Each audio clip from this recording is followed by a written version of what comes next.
Hey everyone, and welcome. Today, we're going to tackle a question that I see all the time from people who are just starting out. How do you do trading analysis? And it sounds pretty simple, but the answer opens up a whole universe of strategy. So let's dive right in. Our whole journey today starts with this one request, written in French. It translates to something like, write me how to do analysis in trading. It's so direct, right? It just gets straight to the point of what so many people want to know. And it actually reveals this fascinating puzzle. So let's start breaking it down. So, a simple question, but to really answer it, we can't just hand you a checklist. First, we've got to unpack the two big ideas hiding inside it. What is trading, and what does analysis even mean in this whole context? Yeah, so that simple question is really two big questions rolled into one. You can't possibly figure out the how if you don't really truly get the what. So we're going to start at square one, the basics of trading itself. Okay, so what in the world is trading? Before we even think about complex strategies or charts, let's just build a really solid foundation here so we're all on the same page. At its absolute core, trading is just the act of buying and selling financial assets to try and profit from price changes, usually in the short term. This isn't long-term investing, where you buy something and forget about it for 20 years. No, this is about trying to capitalize on the market's moves, right here, right now. On paper, the process is almost beautifully simple, isn't it? 1, you buy something. 2, you wait for the price to change. 3, you sell it. But the real challenge, the part where fortunes are made and lost, is all in that second step, trying to predict which way the price is going to go. And that, my friends, is where analysis comes into play. And this is where things get really, really interesting. See, analysis isn't just one thing. It's actually a battleground for two very different and sometimes competing schools of thought. This is the million-dollar question, isn't it? How do you make an educated guess about where the price is headed next?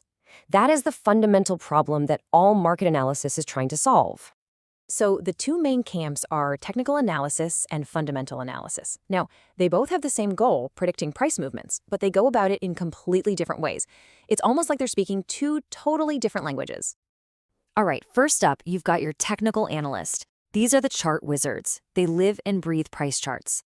They believe that pretty much all the information they'll ever need is right there in the historical data, the price action and the volume. They're looking for classic patterns, things like a head and shoulders, or they're tracking indicators. The whole idea is that human psychology is predictable and creates patterns that tend to repeat themselves over time. And then on the other side of the ring, you have the fundamental analyst. They might glance at a chart, sure, but really, they're financial detectives. They're digging deep into the underlying health of whatever they're looking at. If it's a stock, they're poring over earnings reports, judging the quality of the management team, looking at PE ratios, all to figure out what that company's true value should be. A great way to think about it is like this. The technical analyst has a toolkit full of charts and trend lines. The fundamental analyst has a toolkit packed with financial reports and economic data. They're just different tools for the exact same job.